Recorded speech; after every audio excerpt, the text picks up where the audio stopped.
Hello, my name is Pedro and currently here in Montserrat, as you can see. We are going for a hike, beautiful day, and that's it.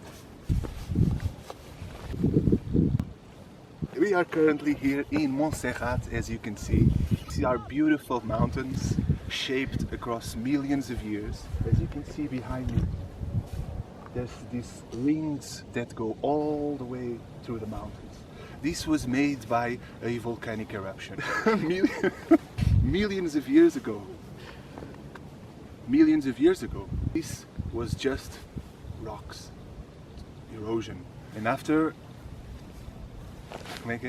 rains, erosions and strong winds, these beautiful mountains were shaped. Nowadays it is a touristic place. There's a monastery right there, and this used to be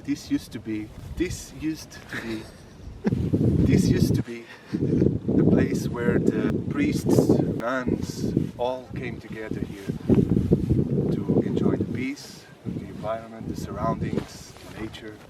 It was a sacred place. Yeah. So come with me, let's go. I'll show you another